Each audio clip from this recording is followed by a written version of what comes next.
Bonjour, bienvenue dans ce nouveau Facebook Live de l'ADI, le troisième de la semaine des rendez-vous de l'ADI. Nous sommes aujourd'hui avec Sylvie Agache. Bonjour. Bonjour. On va parler aujourd'hui d'un sujet un petit peu différent d'habitude. L'ADI, c'est une association, comme vous le savez sans doute, une association avec 500 salariés et 1300 bénévoles, et puis des gens qui viennent aider l'ADI avec leurs compétences, en mécénat de compétences, comme Sylvie. Donc c'est la thématique qu'on va aborder aujourd'hui puisque l'ADI se renforce en bénévole parce qu'on développe l'accompagnement des créateurs d'entreprises pour les aider à développer leur activité. Et aujourd'hui, avec Sylvie, on va évoquer son parcours en tant que mécénat de compétences et puis bientôt bénévole. Alors Sylvie, pour les gens qui ne savent pas ce que c'est que le mécénat de compétences, est-ce que tu peux nous expliquer qu'est-ce que c'est? Alors, le mécénat de compétences, c'est être mis à la disposition d'une association ou d'une ONG par son entreprise sur son temps de travail. Alors, suivant les entreprises, ça peut durer 6 mois, ça peut durer 1 an, 2 ans. Moi, ça fait 1 an et demi que je travaille à l'ADI, en mécénat de compétences. Et est-ce que tu te plais à l'ADI? Alors, l'ADI, c'est pas mal. La preuve, c'est que j'espère devenir bénévole. Donc, si l'ADI était une sinécure, je ne deviendrai pas bénévole à la fin de mon mécénat de compétences. Donc, oui, je me plais. Donc, ça a été une espèce de période d'essai au final? Alors, ça a été un peu une période d'essai, tout à fait. Alors, c'est une période d'essai pour l'ADI, parce que l'ADI ne m'a pas encore dit oui pour le bénévolat. Mais c'est une période d'essai aussi pour moi, oui. Parce que le monde associatif, je ne le connaissais pas. Alors, je connaissais le monde associatif à travers ce qu'on en lit dans les journaux. Des fois, c'est pas très beau, des fois, c'est très enthousiasmant. Et avant de partir à la retraite et de faire du bénévolat, j'avais envie de connaître le monde associatif. Oui. Tu avais des a priori sur le monde des associations? Quels étaient ces a priori, ces craintes? Pas que des a priori, mais pour moi, le monde associatif, c'était un monde de bénévoles, pas toujours bien organisé, avec parfois un petit peu de scandale financier, les grosses associations que je ne vais pas citer. Donc c'est vrai que je me méfie un peu des associations, oui. Et qu'est-ce qui t'a fait quand même choisir l'ADI? Qu'est-ce qui t'a convaincu de passer outre ces appréhensions? L'ADI, pourquoi l'ADI? Alors l'ADI, c'est une association que je connais depuis 30 ans, puisque je travaille dans un groupe qui aide l'ADI. La deuxième chose, c'est que j'ai vécu en Asie, et en Asie, j'ai vu les effets du microcrédit. C'est-à-dire, j'ai vu les impacts très positifs du microcrédit. Dans quel pays d'Asie tu étais? Alors, j'étais en Chine, mais j'ai vu les effets au Cambodge, au Laos, et c'est des pays où le microcrédit a beaucoup aidé les femmes à créer leur activité, à vivre, à devenir indépendante. Je trouvais ça merveilleux. Et puis, je dois reconnaître que j'ai été reçue par quelqu'un de l'ADI, qui est responsable du risque, Fabrice. Bonjour Fabrice. Bonjour Fabrice. Et que j'ai adoré cet entretien. Parce que j'ai trouvé quelqu'un de très carré, de très cartésien, mais aussi très ouvert, très sympathique. Donc voilà, ça a été la dernière touche qui m'a fait choisir l'ADI. Donc un contact humain qui t'a... Un contact humain, et qui, tout au long des 18 mois, s'est révélé être très présent, ce contact humain. Oui. Cet échange, cette possibilité d'échanger sur des tas de sujets et de façon très libre et aussi très sérieuse. Et qu'est-ce qui, dans ton expérience, t'a donné envie de transformer l'essai du mécénat de compétences en bénévolat? Qu'est-ce qui fait que, quand tu seras à la retraite dans quelques mois, tu souhaiteras être bénévole à l'ADI, pour les gens qui peut-être se posent la question? Alors, être bénévole, il y a... je vais d'abord parler de ce que ça m'apporte de faire du mécénat de compétences. Ça me paraît important. C'est que à l'ADI, où la moyenne d'âge des salariés est de 36 ou 37 ans. c'est une ambiance très jeune et du coup, c'est très stimulant. Donc, quand on a le double de leur âge ou quand on a plus de 60 ans, travailler dans cet environnement de jeunes, c'est très stimulant. Ça nous oblige à réfléchir, ça nous oblige à échanger et c'est bien. De plus, les gens avec qui je travaille ont la gentillesse de dire que je suis utile. Donc tu t'es senti utile. Donc je me sens utile. Et la dernière chose, c'est que j'ai l'impression de rendre des choses. C'est-à-dire que tout au long de ma vie professionnelle, j'ai rencontré des gens fabuleux. J'ai beaucoup appris. Et donc, ça m'a... Voilà, j'ai l'impression d'apporter et d'être utile. Donc, c'est très égoïste. C'est très égoïste. Et puis, donc ça maintient jeune, ça donne l'impression d'être utile. Et puis, ma foi pour la vie, j'espère être utile et pouvoir apporter. Je pense que tu l'es. Est-ce qu'il y a des choses qui t'ont surprise à la vie quand je suis arrivée, oui. Qu'est-ce qui est surprenant à la vie par rapport au monde, toi, parce que tu peux dire quand même que tu travaillais dans le monde bancaire auparavant. Dans le monde bancaire. Et est-ce qu'il y a des différences? Est-ce que l'activité de l'ADI est quand même une activité de financement, mais dans l'organisation, dans l'ambiance, dans les modalités de travailler, qu'est-ce qui t'a surpris? Alors, la plus grande surprise que j'ai eue, c'est que l'ADI est une association. En fait, c'est une entreprise. C'est-à-dire, c'est une entreprise très structurée. C'est organisé. C'est organisé, structuré. Quand je dis plus qu'organisé, c'est structuré. C'est-à-dire que il y a du marketing, il y a de la communication, il y a une direction de l'informatique, il y a une direction de l'audit. Je pourrais toutes les énumérer. C'est une mini-version d'un organisme financier. Et donc ça, je trouve que c'est très rassurant. La deuxième chose, c'est que les sujets sont suivis. C'est-à-dire que quand je suis arrivée, on travaillait sur la stratégie. Et j'ai pu participer à des groupes de travail sur la stratégie. Et je trouvais ça très intéressant. Dans mon ancienne entreprise, ça existe. Et là, de voir que immédiatement, alors que j'étais là depuis 3 mois, que je puisse assister à des plénières ou à des ateliers sur la stratégie de l'entreprise, c'est très enthousiasmant. Et effectivement, rassurant, oui. Pour préciser sur cette stratégie, l'ADI vient de faire son plan stratégique pour les 3 années qui viennent. Et effectivement, il s'est construit avec des salariés, avec des bénévoles, avec des collaborateurs en mécénat de compétences. Et effectivement, ça faisait vraiment partie. C'était aussi quelque chose d'un petit peu nouveau, enfin, à chaque fois qui s'améliore, mais effectivement, à laquelle tout le monde était un petit peu invité à participer. Oui, on est ça, impliqué. tu t'attendais pas à ça. Tu t'attendais pas à ça dans une association. Non, parce que je reconnais le monde associatif était un monde que j'ignorais, que je connaissais très mal. Et donc j'arrivais dans un monde inconnu. Donc ça, c'est plutôt plaisant. D'accord. Donc cette organisation, le fait d'être consulté, d'être impliqué, et puis la dernière chose, je ne dois pas l'oublier, c'est l'accueil.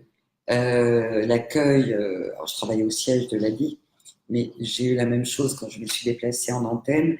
C'est une ambiance très chaleureuse et très accueillante. J'ai été émerveillée qu'en 24 heures, on me dise bonjour avec mon prénom.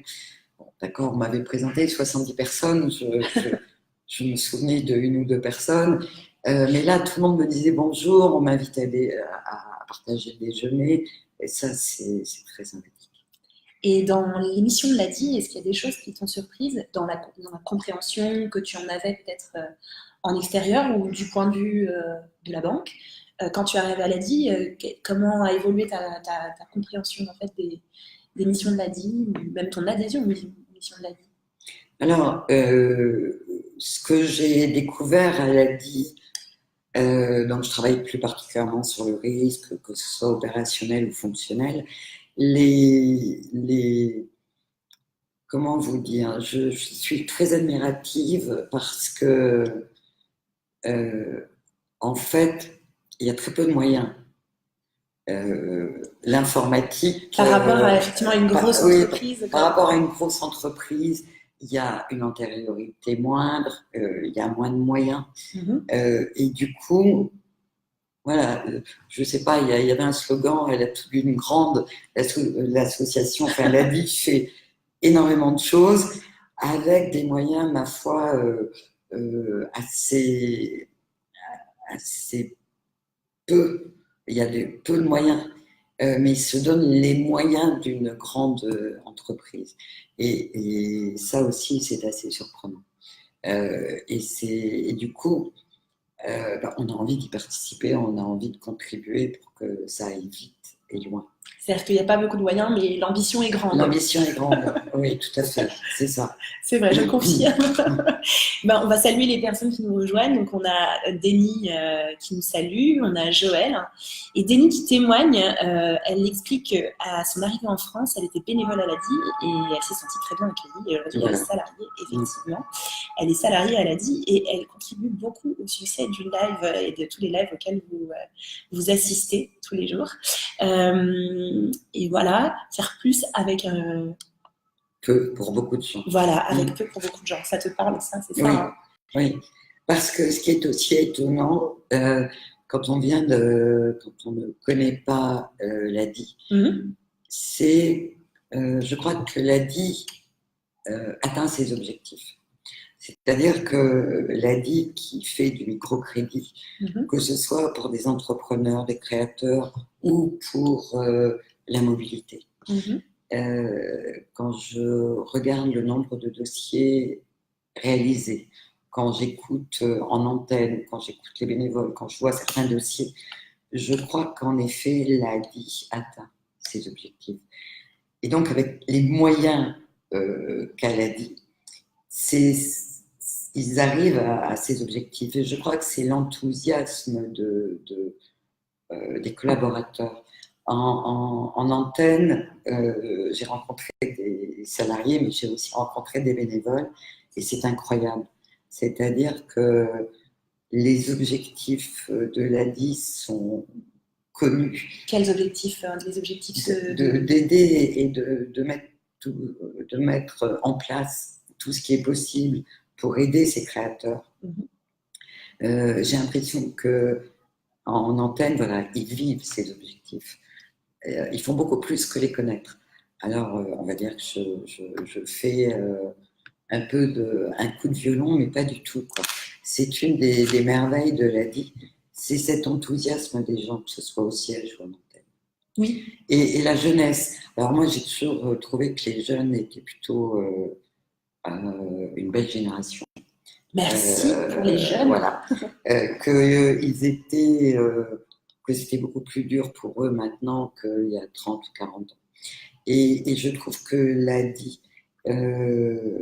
est absolument exemplaire de ce que je pense.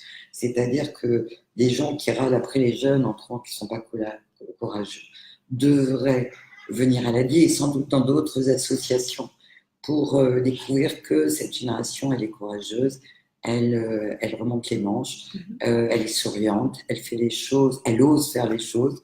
Et ça, c'est plutôt encourageant pour nous. Tu parles des jeunes, des collaborateurs, Adi, ou bien des jeunes entrepreneurs les deux. Les deux en lien. Je trouve que cette génération, que ce soit les créateurs ou les créateurs qu'on a rencontrés aux 30 ans de la vie, que ce soit qu'on a célébré cette année. Qu'on a célébré cette année, que ce soit les collaborateurs, les jeunes, c'est une belle génération, courageux, osant, et il faut que ça continue, quoi. Et ça t'a apporté cette collaboration entre les différentes générations de professionnels, toi, avec tes années d'expérience que tu peux apporter à cette équipe, et la collaboration avec ces jeunes, ça a été pour toi quelque chose d'enrichissant? Qu'est-ce que ça t'a apporté? Alors, je suis entourée de jeunes dans la famille, de jeunes. Mais disons que les jeunes que je fréquentais, c'était en dehors du milieu professionnel. Là, je les vois s'impliquer dans le milieu professionnel. Donc, je les vois s'impliquer avec toutes les nouvelles technologies, avec cette envie de rentrer dans le XXIe siècle, voire plus, en voulant faire, oui, en voulant utiliser tout ce qui est informatique, tout ce qui est, oui, ils mettent un grain de modernité que j'ignorais parfois. Du coup, ça te maintient à la page et Ah ben, à la sûr, pointe bien sûr, bien sûr, de toutes ces questions-là. bien sûr. Et ça a été quelque chose d'enrichissant. Oui, c'est pour ça que je dis, quand on veut rester un petit peu à la page, oui, soyons bénévoles, avec des jeunes. Avec des jeunes. Joël a une question à te poser. Il te demande si tu étais porte-parole de l'ADI, que ferais-tu pour rendre l'association plus connue auprès du grand public? Tiens, il t'implique dans la stratégie, Joël. Oui, merci, voilà, Joël. C'est une vraie question stratégique, un peu. Joël, c'est une vaste question. C'est une très vaste question. Comment rendre l'association plus connue auprès du grand public? Alors, il y a des témoignages de créateurs. Quand je rencontre des amis et que je leur parle de l'ADI, je m'aperçois que l'ADI est relativement connue par des chefs d'entreprise, par des gens qui sont eux-mêmes entrepreneurs, même s'ils ne sont pas passés par l'ADI. Par contre, les autres ne connaissent pas l'ADI. L'ADI, déjà, c'est un acronyme. Et cet acronyme, les gens ne savent pas toujours ce que ça veut dire. En termes de marque, en termes de logo, l'ADI n'est peut-être l'ancien, puisqu'il y a un nouveau logo, ne reflétait pas sans doute tout à fait les activités là, de l'ADI. Tu es en train de spoiler le futur logo de l'ADI. Il y a une petite exclue. Non, c'est bon. Effectivement, l'ADI va faire évoluer son image dans les mois qui viennent. Et je pense qu'il faut porter haut et fort la parole des créateurs et des entrepreneurs. Je crains que dans les journaux ou à la télévision ou dans les radios, on entende plus des gens qui se plaignent que des gens qui réussissent.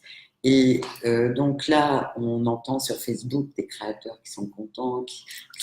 Tous les midis, on en reçoit voilà. Qui ont une pêche incroyable.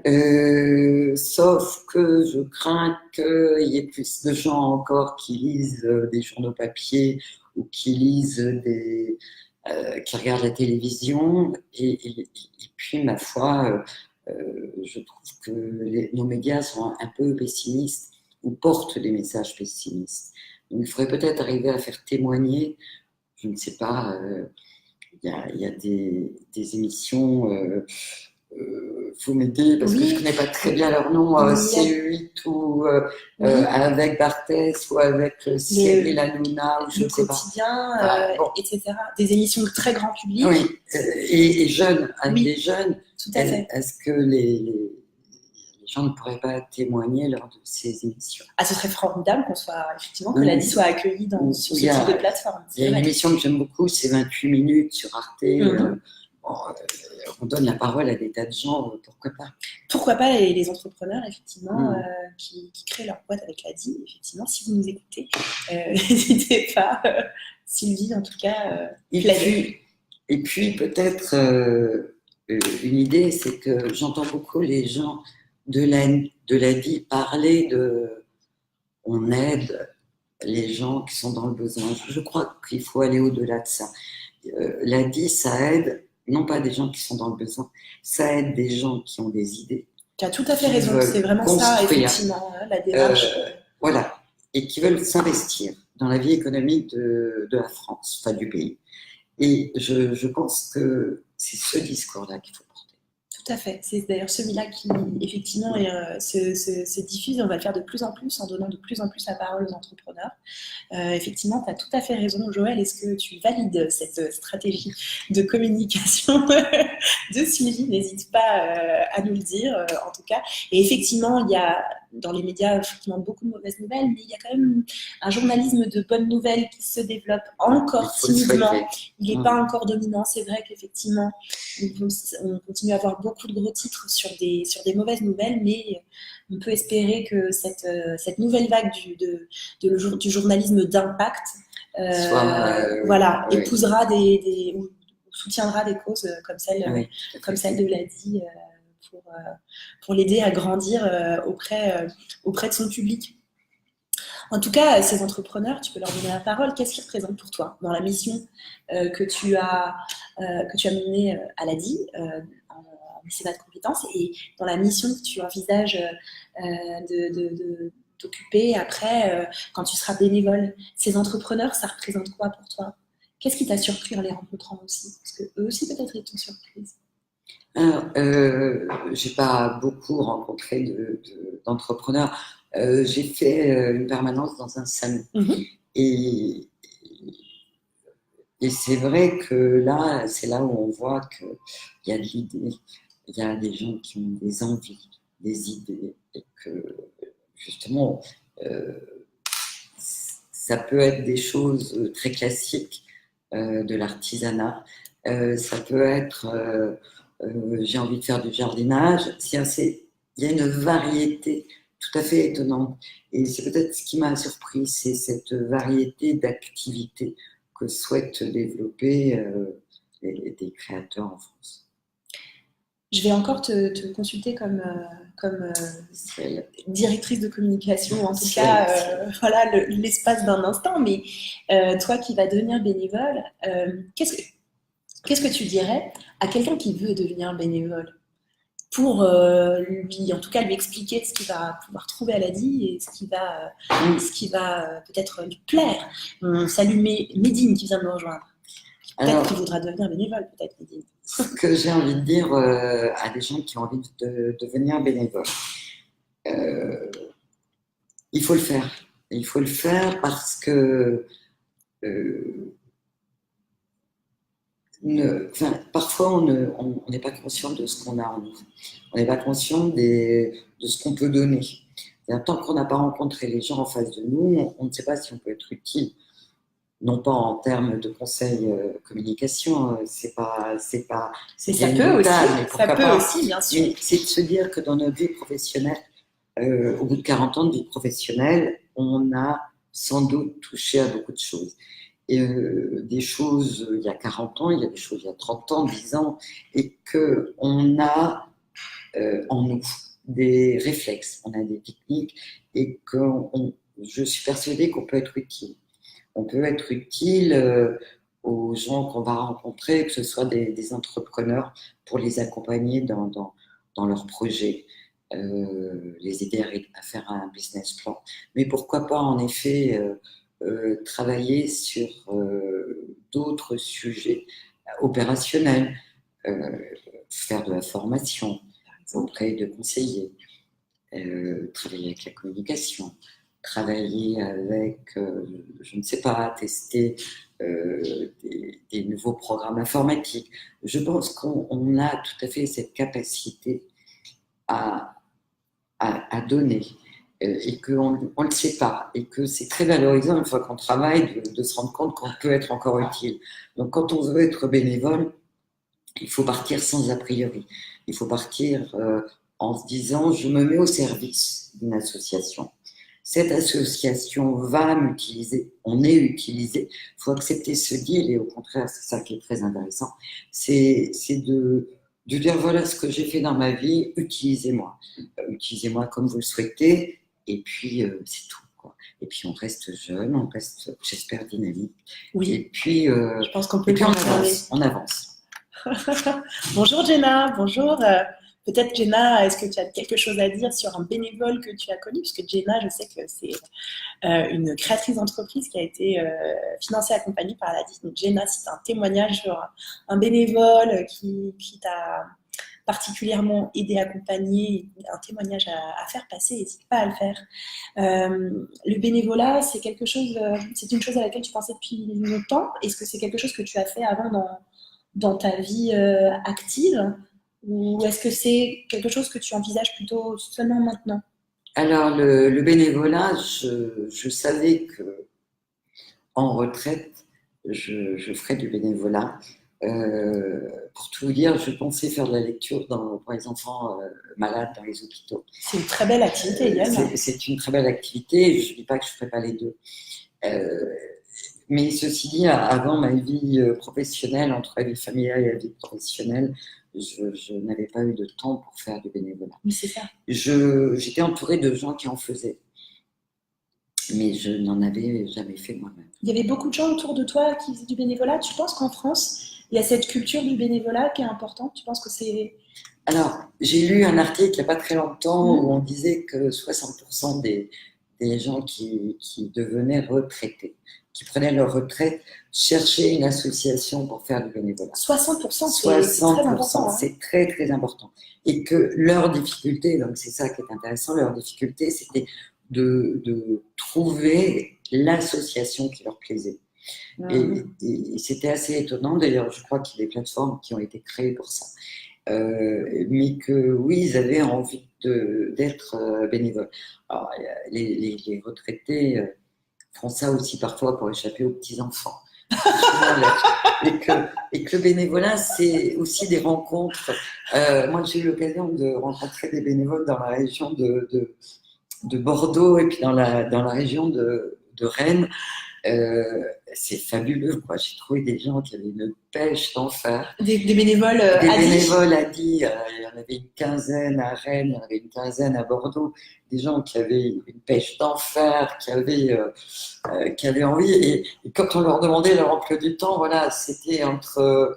Ah oui, mais alors là, c'est les vacances scolaires, donc c'est les enfants. Aider à gérer les petits-enfants pendant les vacances. Aider à gérer les petits-enfants. Et je crois qu'être bénévole, c'est ça, c'est se maintenir en contact avec les adultes, avec le monde du travail, et puis avec le monde du travail. Je veux dire, quand on lit des journaux, c'est très bien, mais quand on vit en vrai, ce qu'on voit écrit dans les journaux, c'est 100 fois mieux. Oui, et puis sur un autre angle, hein, surtout. Sous un autre angle. C'est pas ce que tu me dis, c'est que les catastrophes que tu lis dans les journaux, toi, tu les vis sous un autre mode, en fait. Le chômage, oui, c'est vrai que le point de départ de l'Action de la vie, c'est ça? Oui, c'est ça. C'est quand on lit, il y a 1 million de personnes au RSA. Voilà, c'est écrit. Que fait-on? Et l'ADI est une de ces associations qui aident les gens à avoir le soleil, à avoir de l'ambition, ou plutôt, non, ils ont de l'ambition. C'est d'arriver à mettre leur ambition sur un bout de papier, d'arriver à mettre leur ambition sur la table et de faire un dessin et de réaliser ce qui est leur ambition. C'est ça. Et donc, en fait, quand dans les médias, on entend parler du chômage, des personnes au RSA, toi, au final, les personnes au RSA, au départ, c'était juste une appellation comme ça. Et aujourd'hui, tu sais, en fait, quelles sont les envies, les ambitions. Oui. C'est-à-dire que là, brutalement, on découvre que... Enfin, je ne l'ai jamais pensé, mais je veux dire que... on peut dire, oui, sans doute, il y a des chômeurs professionnels, mais il y a aussi une masse énorme de gens qui veulent s'en tirer. Et que ce soit...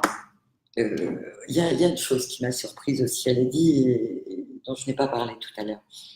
Je me souviens de ma première rencontre avec des créateurs, c'était à Saint-Denis, où là, j'ai vu deux femmes qui voulaient lancer un petit commerce de bijoux dans leur tontine et qui faisaient ça à petits pas et qui faisaient ça pour espérer gagner un peu plus par mois. Elles travaillaient toutes les deux. Voilà, il y avait ça. Il y avait un deuxième, c'était quelqu'un qui sortait de prison et qui avait un projet de food truck. Il est arrivé, il avait son business plan, il avait son projet hyper construit. On n'avait qu'une chose, c'était de dire, bon, vous vous installez où? Je viens, je suis votre première cliente. Ça, c'était extraordinaire. Et puis, il y avait quelqu'un un étranger, qui avait travaillé dans la maçonnerie. Ça faisait 3 ans qu'il était en France et il se lançait à son compte. Je veux dire, vous voyez, donc 3 parcours de vie différents, 3 projets très différents, 3 microcrédits de montants différents et avec des projets avec des maturités et comment dire, une recherche différente. Mais c'était fabuleux. Donc oui, le RSA, c'était des gens qui, au moins 2 d'entre eux étaient au RSA. Donc voilà, donc c'est pas une définition, C'est pas une définition, c'est juste un moment. c'est un moment. Voilà. Écoutez, là, ça, c'est un beau témoignage en tout cas, et je trouve que tu restitues bien en fait l'énergie des entrepreneurs. Euh, En tout cas, j'ai l'impression que Médine trouve ton discours vraiment très intéressant et je suis assez d'accord. Je trouve que voilà, Merci. si je n'étais pas déjà salariée à la Merci. vie, j'aurais envie de devenir bénévole avec tout ce que tu dis. Merci beaucoup. Voilà, et d'arriver à des missions auxquelles on ne s'attendait pas. Effectivement, toi, tu t'es retrouvée à faire des missions auxquelles tu t'attendais pas. Oui, oui. Je n'étais pas venue pour ça, mais c'est toujours un bonheur. Bon, bah écoutez, je pense qu'on a appris beaucoup de choses sur le bénévolat à la vie. Peut-être un petit slogan, Sylvie, pour terminer. Parce que cette semaine, effectivement, il y a plein d'événements qui s'organisent partout en France pour informer les créateurs d'entreprises, mais aussi pour informer les potentiels candidats au bénévolat. Donc, si vous voulez devenir bénévole, poussez la porte de l'ADI, allez rencontrer un conseiller, allez rencontrer des créateurs. N'hésitez pas à poser des questions pour être surpris peut-être, comme Oui. Sylvie. Oui. Et donc ton slogan, c'est toi qui auras le mot de la fin. Tu auras un slogan. Un slogan, mais que c'est compliqué. Si vous voulez échapper aux petits-enfants, non, les bénévoles à la pas là parce ce que ne sera pas ça le définitif. Non, parce que c'est vraiment les petits-enfants, c'est aussi que du bonheur. Mais bien sûr. Mais j'ai envie de dire que voilà, on peut penser à nos petits-enfants et se dire que la vie, pour moi, c'est une ouverture sur le monde et ça permet aux gens qui ont un moment difficile de s'en sortir. Et je crois que la vie encourage l'ambition des créateurs.